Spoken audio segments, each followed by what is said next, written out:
Coming up, students return to campus 1 week after mass shooting. And later, MSNBC journalist visits the University of Iowa. Hawkeye Nation sends off their seniors. The snow from last week is sticking around, but it might not last this upcoming week. This is DITV News at 8:30.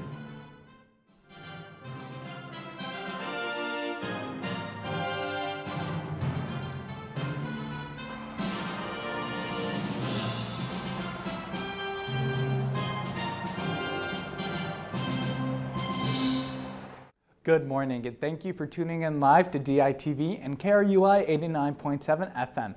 I'm Johnny Valtman. President Joe Biden is celebrating President's Day in Kyiv, Ukraine. President Biden made the surprise visit for the first time since Russia invaded Ukraine a year ago. The visit shows President Biden's personal commitment to aiding Ukraine. Freedom is priceless. It's worth fighting for as long as it takes, and that's how long we're going to be with you, Mr. President, for as long as it takes.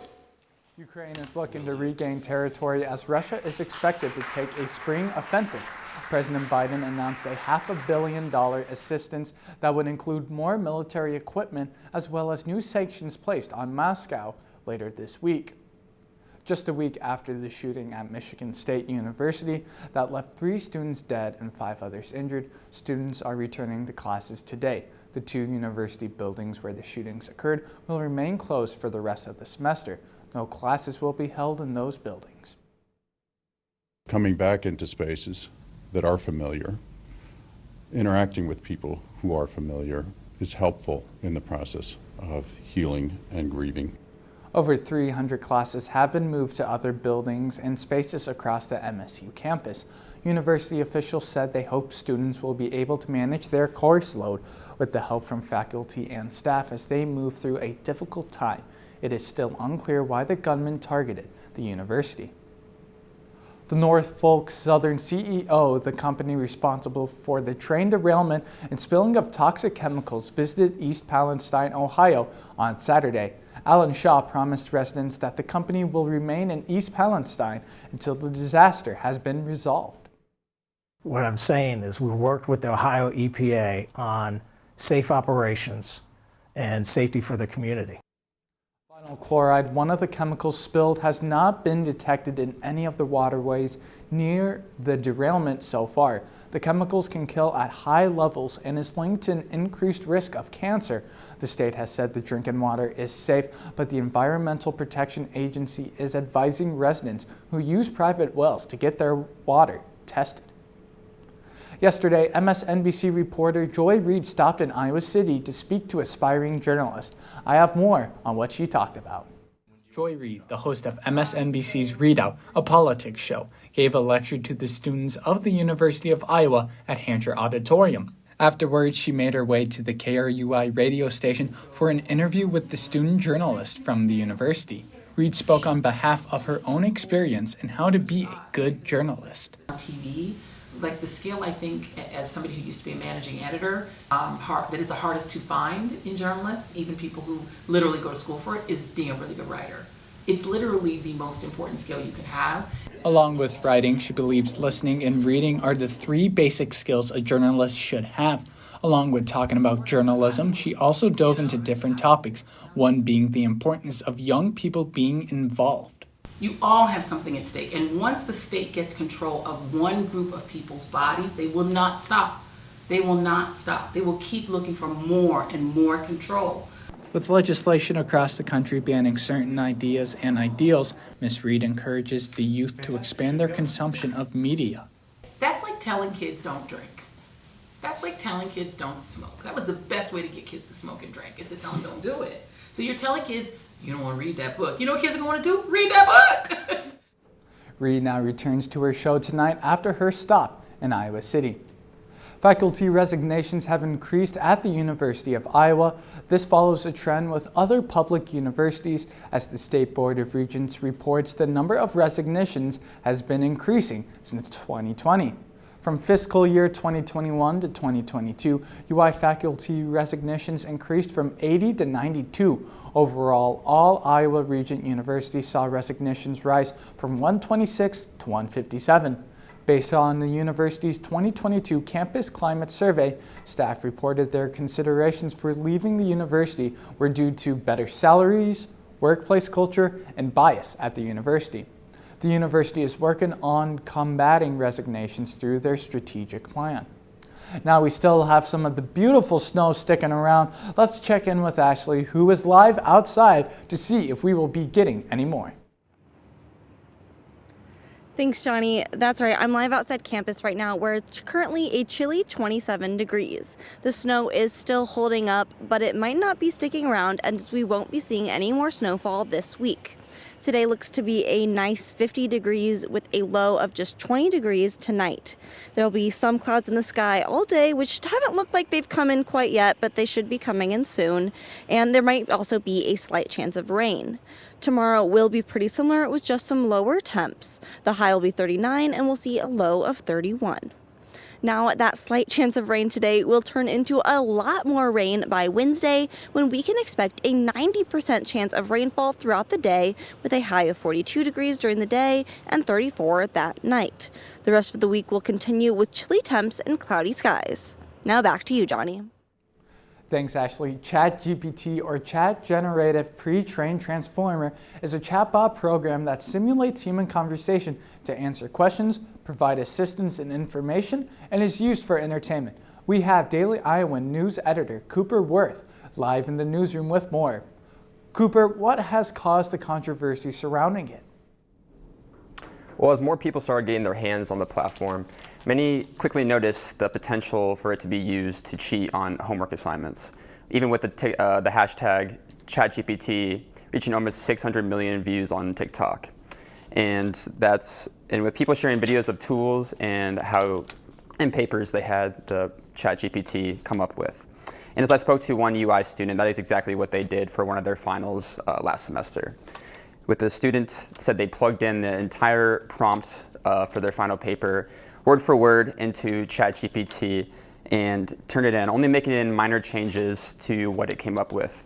And not only did that student not get caught, but they received an A as their grade for the paper. And what has been the response from the UI?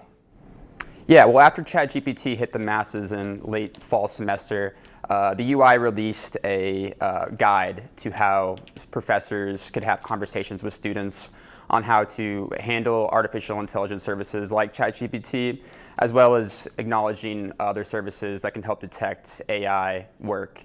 But many UI professors that I spoke to recognize that this is just a new reality that they'll have to live with and adjust with in academia.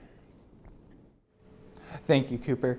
The University of Iowa Pendercrest Museums released its 2022 annual report. Jessica Smith, communications coordinator, worked to create the perfect report for past and future visitors to enjoy. She wanted to focus on the need for creativity among all the numbers and make the report lighthearted and fun.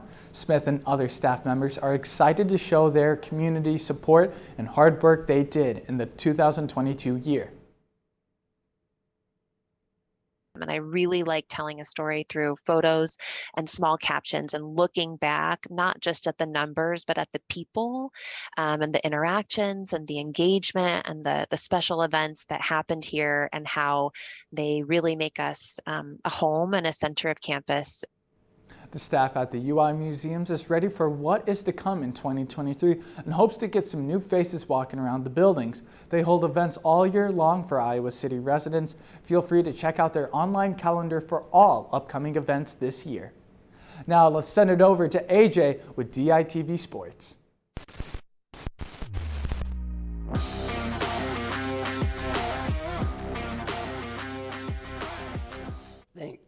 Thanks, Johnny. And the Iowa men's wrestling squad had both a busy and eventful afternoon yesterday. DITV sports reporter Max Von Kreis has more from what went down in Carver.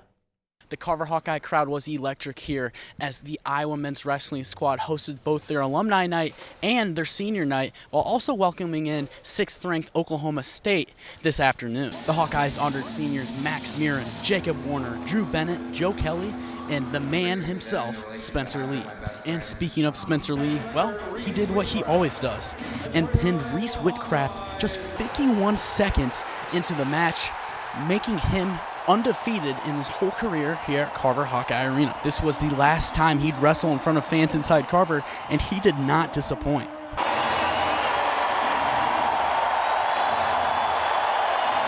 But he has come a long, long way, and some of his antics are because he is a ferocious, ferocious competitor. Make no mistake about it. He has been a staunch ally in rebuilding this program and putting us in contention to win titles, and we won a title. Another senior wrestling in their final match in Carver Hawkeye Arena was none other than Jacob Warner. Warner fought and battled in his match and came away with the down-to-the-wire win for the Hawkeyes, defeating number 19th ranked Luke Serber 3-2.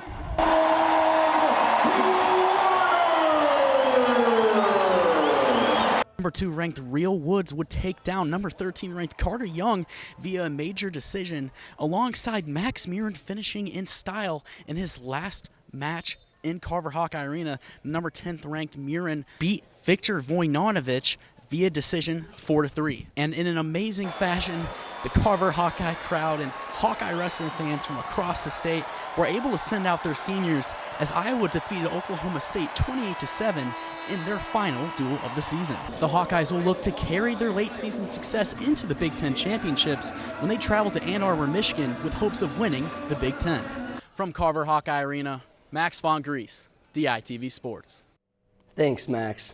And the number 7 ranked women's basketball team defeated the Nebraska Cornhuskers 80-60 Saturday in Lincoln behind a 30-point night from National Player of the Year candidate Caitlin Clark. The game drew over 14,000 fans, breaking the Pinnacle Bank Arena attendance record for a women's basketball game. I think we would be mistaken if we didn't realize that, people want to come watch our team and the way we play basketball. Anytime you can grow the game, I think is super important. And, no matter if we're on the road and a lot of people are cheering against us, I think it's really good for women's basketball. So, I'd sign up to play in front of a crowd that's booing and cheering against us every single day of the week. The Hawks extended their win streak to 3 since falling to number 2 ranked Indiana and are now just a game behind those Hoosiers for first place in the conference. The Hawks' upcoming schedule includes number 8 Maryland and one more crack at Indiana before the Big Ten tournament in Minneapolis. And the men's team dropped their game against the Northwestern Wildcats 80-60 yesterday. Northwestern jumped out to an early lead, dropping 37 points in the first half, including 6 threes. In the second, the Hawks started to make a slight comeback but could not find the bottom of the basket consistently. And to make matters worse, head coach Fran McCaffrey was handed a double technical foul and was ejected from the game.